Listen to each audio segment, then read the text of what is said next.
আমরা ইনকাম যখন করি, আমাদের ইনকামটা উপার্জনটা হয় খরচ করার জন্য। কিন্তু দুঃখজনক হলেও সত্য, আমরা অনেকে ইনকাম করি কিন্তু খরচ করতে চাই না।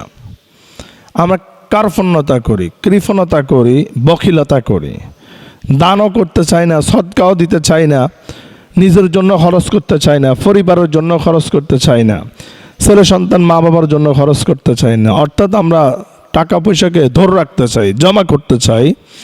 সেই সম্পর্কে সেই বকিলদের, যারা কৃপণতা করে, তাদেরকে উদ্দেশ্য করে রব্বুল আলামিন বলছেন, ওয়ালা ইয়াহসাবান্নাল্লাযিনা ইয়াবখুলুনা বিমা আতাহুমুল্লাহু মিন ফাদলিহি ওয়া খায়রুল লাহুম বাল হুয়া শাররুল লাহুম সায়ুতাওয়াকুনা মা বাখিলু বিহি ইয়াওমাল কিয়ামাহ ওয়ালিল্লাহি মিরাসুস সামাওয়াতি ওয়াল আরদ আল্লাহু বিমা তা'মালুনা খাবীর। রব্বুল আলামিন বলছেন, যারা বখিল, যারা কৃপণতা করে, উপার্জন করার পরে খরচ করতে চায় না, খরচ করে না, তাদেরকে আমি আল্লাহ তাআলা পছন্দ করি না, তাদেরকে আমি আল্লাহ তাআলা চয়েস করি না। অনেক স্বামী আছে, অনেক স্ত্রী আছে, স্বামীর প্রতি অভিযোগ দেয় যে আমার স্বামী আমার জন্য খরচ করতে চায় না, আমার চাহিদা মেটাতে চায় না। আবার অনেক সন্তান আছে, সে বলে আমার বাবার মতো, আমার পিতার মতো এরকম বকিল, এরকম কিপটা আর কোনো লোক হতেই পারে না। আমার এই সমাজের মধ্যে যদি কারো হাত শক্ত থাকে, যদি কারো কৃপণ হিসাবে, বকিল হিসাবে কোনো ব্যক্তি, সেটা হচ্ছে আমার বাবা। তাহলে যেই সন্তানে এই অভিযোগ দিবে তার পিতার বেলায়, ওই পিতার মানে বেঁচে থাকার চাইতে মরে যাওয়াটা উত্তম। অনেক স্ত্রী তার যে চাহিদা, সেই চাহিদা স্বামী মিঠায় না, স্বামী উপার্জন করে টাকাটাকে জমা রাখে কিন্তু খরচ করতে চায় না। আল্লাহ তাআলা সেটাকে পছন্দ করেন না। ভাই মনে রাখবেন, আপনি আজকে ইনকাম করতেছেন, কষ্ট করতেছেন আপনার পরিবারের জন্য। পরিবারের মুখে আপনাকে হাসি ফুটাতে হবে, তাদের পর্যাপ্ত পরিমাণে যতটুকু প্রয়োজন ততটুকু আপনাকে দিতে হবে। প্রয়োজনের বাহিরে দেওয়ার কোনো প্রয়োজন নাই, কিন্তু প্রয়োজন যতটুকু ততটুকু অবশ্যই আপনাকে দিতে হবে।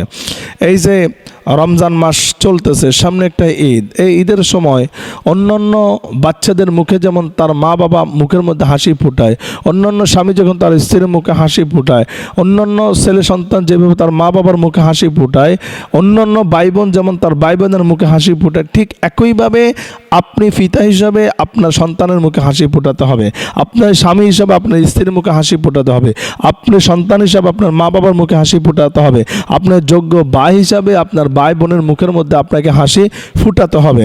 সেজন্য ইনকাম করব খরচ করার জন্য, ইনকাম করব পরিবারের জন্য। যদি আমার ইনকামের টাকায় পরিবারের কোনো কাজে না আসে, তাহলে আমার ইনকাম কি ফায়দা? কোনো ফায়দাই হবে না। আপনি এই টাকা যদি সঞ্চয় করে রাখেন, খরচ না করে জমা করে রাখেন, দান সদকা না করেন, পরিবারের জন্য যদি খরচ না করেন, আপনি যখন মরে যাবেন কাল কিয়ামতের দিন এই সম্পদ বিষাক্ত সাপে পরিণত হবে।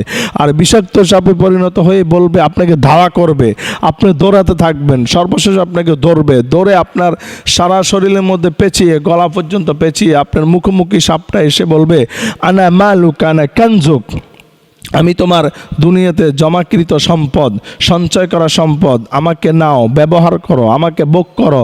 তখন আপনি বলবেন, না আমি তোমাকে এখন তো ভোগ করার প্রয়োজন নাই, আমি কোথায় তোমাকে খরচ করব, এখন আমার প্রয়োজন নাই, প্রয়োজন থাকবে না। তখন এই বিষাক্ত সাপ আপনাকে এমনভাবে সবল মারবে, আক্রমণ করবে, এক আক্রমণে আপনার গালের যে গোস্তগুলো আছে, এই গোস্তগুলো জমিনের মধ্যে টফ টফ করে পড়ে থাকবে।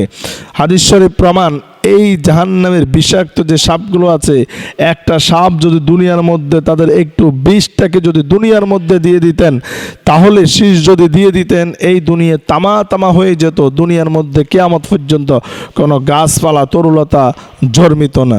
তাহলে দেখেন কত বিষাক্ত সাপ। এজন্য আমরা এই বিষাক্ত সাপ থেকে বাঁচার জন্য আমাদের যে করণীয় কাজ, সেটা হচ্ছে আমরা যেটা ইনকাম করব, আমাদের যতটুকু প্রয়োজন আমরা খরচ করব, আমাদের যতটুকু প্রয়োজন খরচ করব, দান করব, পরিবারের জন্য খরচ করব। এরপরে আমাদেরকে আমাদের নেক্সট জেনারেশন ছেলে সন্তানদের জন্য পর্যাপ্ত পরিমাণ রেখে দিতে হবে। অতিরিক্ত রাখার কোনো প্রয়োজন নাই, কারণ আল্লাহ তাআলা এই পৃথিবীতে আপনাকে আমাকে পাঠিয়েছেন পরীক্ষা করার জন্য। এই পৃথিবীটা হচ্ছে পরীক্ষার স্থান। আপনি ইনকাম করেন, আল্লাহ তাআলা কাউকে সম্পদ দিয়ে পরীক্ষা করে, কাউকে সম্পদ না দিয়ে পরীক্ষা করে, কাউকে ইলম দিয়ে জ্ঞান দিয়ে পরীক্ষা করে, আবার কাউকে ইলম জ্ঞান না দিয়ে পরীক্ষা করে, কাউকে আল্লাহ তাআলা সুন্দর করে চাকচিক্যময় করে পরীক্ষা করে, আবার কাউকে চাকচিক্যময় না করে পরীক্ষা করে। সব মিলে কথা হচ্ছে এই পৃথিবীটা হচ্ছে পরীক্ষার একটা স্থান। এজন্য আপনাকে আমাকে মানুষের উপকারে আসতে হবে। রাসূল সাল্লাল্লাহু আলাইহি সাল্লাম বলেন, খায়রুন নাস আনফাউহুম লিন-নাস, ওই ব্যক্তি সর্বোত্তম যেই ব্যক্তি মানুষের কাছে সর্বোত্তম, সেই ব্যক্তি আল্লাহর কাছে, আল্লাহ রাসূলের কাছে সর্বোত্তম।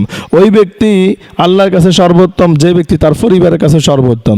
ওই ব্যক্তি আল্লাহর কাছে সর্বোত্তম যে ব্যক্তি তার প্রতিবেশীর কাছে সর্বোত্তম। ওই ব্যক্তি তার আল্লাহর কাছে সর্বোত্তম যে ব্যক্তি তার সঙ্গীর কাছে সর্বোত্তম। এই জন্য আসেন আমরা যে ইনকাম করব, হালাল পথে ইনকাম করব, হালাল পথে খরচ করার জন্য অবশ্যই চেষ্টা করব। আমাদেরকে অবশ্যই চেষ্টা করা দরকার। আমরা কার্পণ্যতা করব না, আমরা বখিলতা করব না, কৃপণতা করব না। কৃপণতা করলে দুনিয়াতে অসম্মানিত হবেন, পরকালে আপনি লাঞ্ছিত হয়ে যাবেন।